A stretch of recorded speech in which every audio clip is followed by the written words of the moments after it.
chose to visit the Chittenden Emergency Food Shelf, where their mission is to fight hunger and increase access for all those who are food insecure.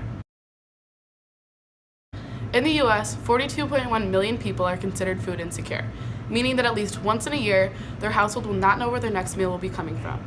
Food insecurity parallels with obesity, nutrient deficiencies, and stunting. In 2014, hunger and food insecurity increased health expenditures in the US by at least $160 billion. How many children are malnourished in the world and in the US? And the first one to show the malnourished children's population in the world, and second picture to show that malnourished children in the United States.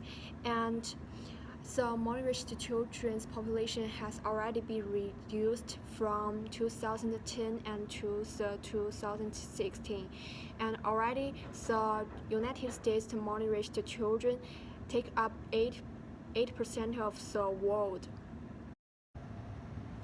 The United States government provides many safety net programs in order to help those who are in need of food support. The 1964 Food Stamp Act established SNAP, the Supplemental Nutrition Assistance Program, which provided an estimated 4.6 million people with $74.6 billion in benefits.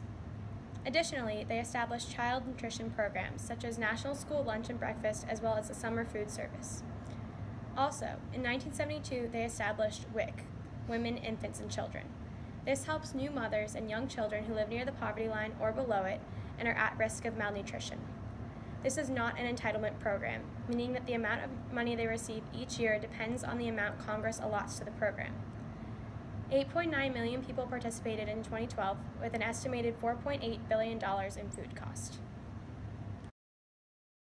Capitalism is an economic system in which capital goods are owned by private individuals or businesses. The production of goods and services is based on supply and demand in the general market, rather than through central planning. Countries around the world have shown significant increases in all-around aspects of their life. It's not simply just about how capitalism can increase a country's GDP. In the case of several countries around the world, we can see that overall well-being is truly an aspect that has increased since the adoption of capitalism. Although in the case of the People's Republic of China, we have seen that on top of the many benefits reaped from adopting capitalistic qualities in their economy, their GDP has risen significantly over the last few decades. At the end of the 20th century, unfortunately, China was poor. It had a GDP per capita level similar to Zambia, lower than half of the Asian average and lower than 2/3 of the African average. China experienced an average GDP growth of close to 10% per year until 2014, raising capita per GDP almost 49-fold from 155 current US dollars to almost $8,000 in 2014, lifting 800 million people out of poverty, an unparalleled achievement. Now China is the world's largest exporter and the second largest importer of merchandise goods. Not to simply focus on China, certainly not the only country that has started to see benefits from adopting capitalism in their economy. Countries like India and Japan have seen massive increases in their well-being and GDP over the last few decades.